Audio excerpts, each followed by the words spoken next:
A ver, varios puntos. Me parece acertada la frase que de hecho ya la había dicho la señora María Corina Machado hace algunas horas. Ahora Edmundo González dice que sigue trabajando las condiciones para su ingreso, ¿no? Que creo que es una diferencia con el discurso que él tuvo en los meses previos al 10 de enero, donde prácticamente, incluso ante preguntas de la prensa recurrentes, él insistía que el 10 de enero iba a estar en Venezuela.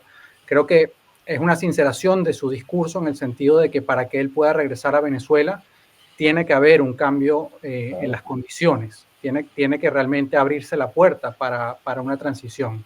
En segundo lugar, creo que es llamativo esto en el que hace énfasis al menos dos veces, donde pues ordena, dice él que ordena a las Fuerzas Armadas y a las Fuerzas de Seguridad a básicamente detener la represión y también detener el apoyo que le dan al régimen de Nicolás Maduro. Creo que es una parte del discurso que es importante, pero no, es algo que no se puede quedar en el discurso. Es evidente que estamos ante un régimen dictatorial, autoritario, y la transición a la democracia hay que construirla. ¿Y cómo se construye eso? Básicamente con una negociación con esas fuerzas militares, con esas fuerzas de seguridad, o al menos partes de ellas, lo más probable, partes de ellas, que realmente se den cuenta pues que la viabilidad del país bajo este escenario, económica sobre todo, está en entredicho y que por lo tanto hay que buscar una solución. Entonces, sí creo que es importante hacer énfasis en eso, que no se trata únicamente de decirlo, porque en los últimos meses también hubo algunos comunicados que hacían esos exhortos a las fuerzas de seguridad, pero es algo que hay que trabajar y es algo que se trabaja obviamente tras bastidores. Eh, y por último, también diría, pues evidentemente el aspecto internacional está allí porque ha sido, desde mi punto de vista, la parte central de la estrategia de la oposición, que considero yo que es un error. Lo primordial debe ser los esfuerzos a lo interno de Venezuela. Yo creo que obviamente la parte internacional es importante, es útil, tiene que seguirse trabajando, pero esto no se, yo creo que si en Venezuela va a haber una transición a la democracia, esto no se trata tanto de que los países democráticos occidentales reconozcan al señor Edmundo González Urrutia, sino que se trata más de que al menos parte de esa institucionalidad en Venezuela o parte del régimen, pues detenga o le retire el apoyo al señor Maduro y esté dispuesto a trabajar por una transición. Entonces, hay que ver cómo se desarrolla. Y la última parte que también diría yo que me llamó la atención es que, pues, nuevamente insiste que está cerca de Venezuela, en este momento está en República Dominicana, y ingresa para tratar de mantener la esperanza viva de que, pues, de que cerca está la posibilidad de que él regrese en Venezuela. Yo creo que esa posibilidad, luego de lo que sucedió hoy y ayer, pues va a haber que trabajarla y ojalá sea lo más pronto posible que se pueda construir esa transición y se abra las puertas a un cambio político en Venezuela. Juan Carlos, sobre esto que está diciendo Mariano, ¿cómo se construye esa transición? Porque usted estaba diciendo que no era solo con factores de afuera, evidentemente, sino con todos los que estaban adentro. También aludía a el espíritu de la gente que fue a la manifestación de ayer, que todos los testimonios que se han recogido pues dan cuenta de una ciudadanía restiada con la restitución de la democracia porque ya votaron el 28 de julio por un cambio. Sin embargo, de ese hecho a lograr que se produzca una transición es bastante complicado. ¿Cómo está viendo usted que puede ser incluso la armazón legal, aparte de aludir, por supuesto, a lo establecido en la Constitución para la restitución de la propia Constitución? ¿Cómo visualiza que pudiese ser este camino a una transición democrática? A ver, complicado pero no imposible. Es lo primero que tengo que aclarar en mi respuesta. Luego, de lo que se trata es que Maduro y sus acompañantes entiendan el alcance del artículo 5 de la Constitución Nacional. Ese artículo es claro. La soberanía reside intransferiblemente en el pueblo. Ellos tienen que aceptar los resultados electorales del 28 de julio. resultados que se muestran en las actas que han salido al público. Así que lo primero que tiene que pasar es el reconocimiento de parte del gobierno de esos resultados electorales. Partiendo de esa premisa, se puede construir un proceso de negociación. Pero a partir del respeto a la soberanía popular es que se puede construir esa transición. Mientras estén aferrados a aceptar la verdad, es imposible una transición en Venezuela, ¿sí? Luego, yo creo que los eventos del día de ayer son muy gráficos. Fíjense. María Corina Machado es aprehendida una vez que sale de la concentración. Fue efectivamente aprehendida por los organismos de seguridad y luego ha sido soltada por esos mismos organismos de seguridad.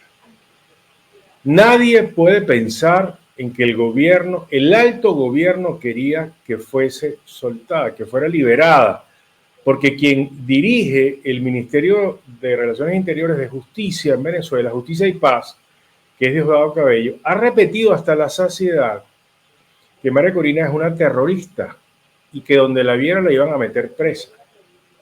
Es decir, el gobierno está resquebrajado, está dividido, ¿sí? De tal manera que eso me da esperanza a mí para saber que en algún momento esa llama democrática que existe en la estructura interna del gobierno va a hacer su trabajo, va a funcionar para que reconozcan los resultados electorales y comience de manera efectiva una transición en Venezuela. Yo estoy convencido que la mayoría de los funcionarios públicos padece los males que padece la mayoría de la población venezolana. La inflación, la falta de luz, la falta de agua, la falta de derechos. En Venezuela nadie tiene derechos. En Venezuela quien tiene derechos son los afectos al gobierno, que tienen todos los derechos porque tienen todas las prerrogativas y todos los privilegios. Así que yo estoy muy esperanzado. Yo siento que además, con ese sector bajo y medio del gobierno que reconoce los resultados electorales, yo creo que fue ustedes mismos quienes hicieron una investigación sobre los miembros de mesa del gobierno, cómo estaban ellos viendo los resultados electorales. Y el mismo chavismo de base reconoce los resultados electorales, saben que perdieron las elecciones. La mayoría de ese chavismo es gente digna, que no le gusta hacer trampa, que está dispuesto a reconocer los resultados electorales. Ahí hay un primer paso hacia una transición en Venezuela, hacia una negociación, porque para que haya negociación tiene que haber disposición de ambas partes para negociar.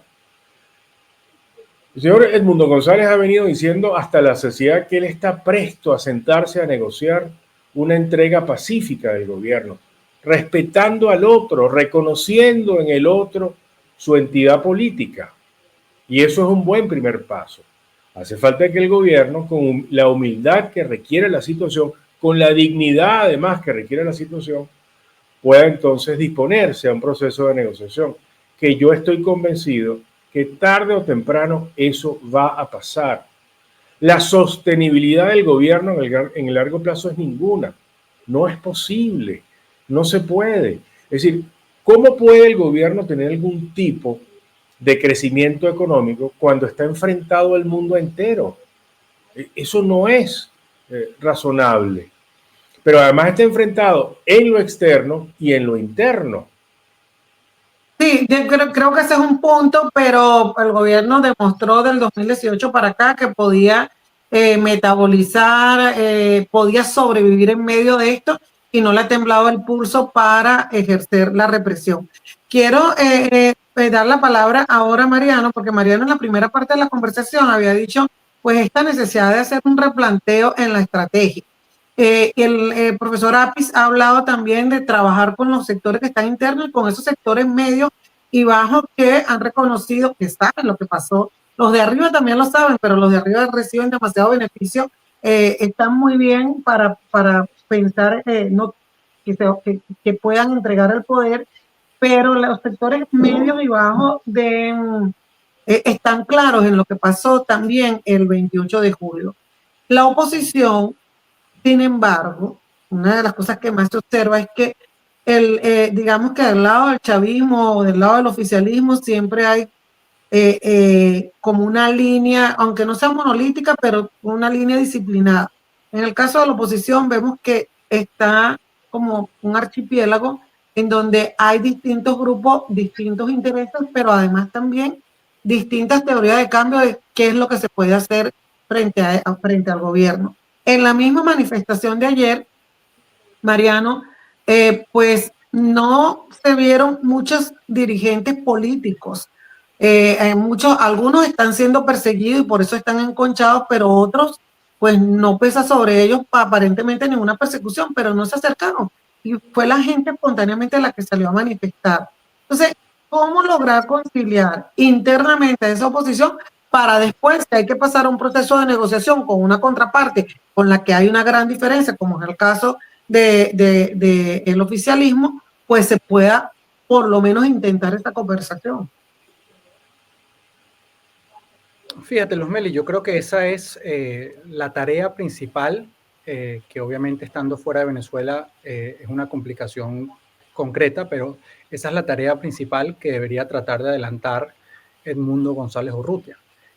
¿Por qué, digamos, hubo este consenso sobre la candidatura de Edmundo González Urrutia en su momento? Porque él era una figura que tenía una historia previa con una multitud de actores dentro de la oposición y esos actores vieron con buenos ojos que él fuera el candidato. A pesar de que es evidente y no lo podemos esconder, de que dentro de la oposición hay una serie de actores que no ven con buenos ojos y han tenido amplias diferencias con el liderazgo de María Corina Machado.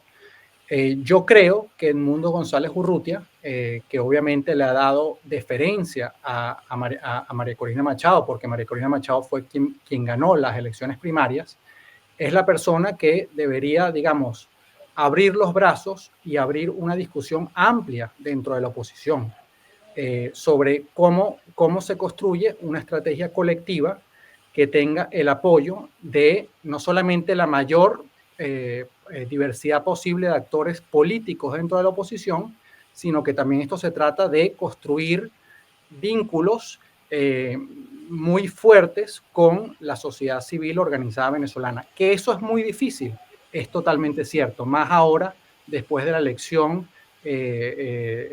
fraudulenta, donde la represión está a unos niveles inusitados y tenemos una serie de amenazas que vienen, como por ejemplo, pronto en febrero hay un primer corte para que las organizaciones de la sociedad civil se registren conforme a la nueva ley que se aprobó a finales del año pasado, etcétera, etcétera.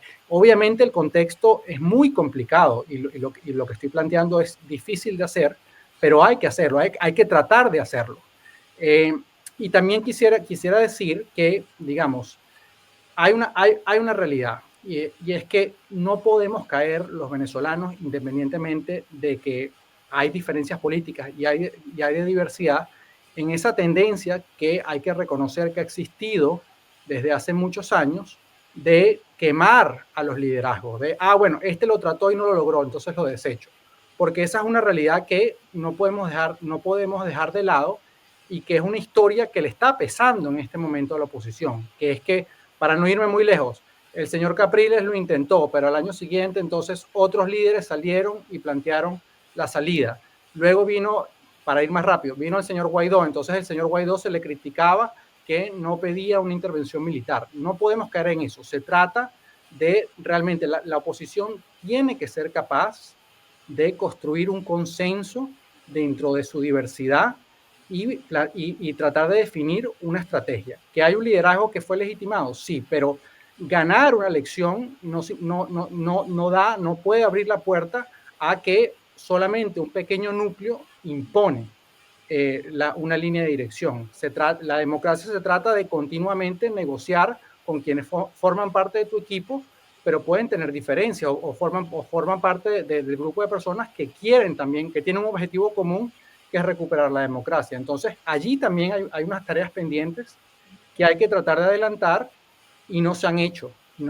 Y creo que eso tenemos que reconocerlo de aquí en adelante. Y en la medida que no se hagan, pues va a ser más difícil lograr esa transición. Pero así como digo eso, también digo que a mí me parece lamentable pues que María Corina Machado el día de ayer en esa concentración solo estuviese acompañada por Juan Pablo Guanipa. Creo que también hay que dar un toque de atención a quienes, pudiendo haber estado ahí, no lo hicieron, porque al final aquí esto no se trata de, bueno, ¿cómo quedo yo?, etcétera. Aquí hay un objetivo superior, que es que hay que tratar de recuperar la democracia en Venezuela primero, y ya luego después se podrá tratar de tener diferencias y dirimirlas desde el punto de vista político y democrático. Pero ahorita hay una tarea urgente que hay que acometer y hay que tratar de hacerlo, y la responsabilidad principal de adelantar eso recae sobre quienes tienen el liderazgo, y el liderazgo lo tiene María Corina Machado y Edmundo González Urrutia, que como una figura de consenso es el que tiene que tratar de adelantar esa tarea y construir ese consenso.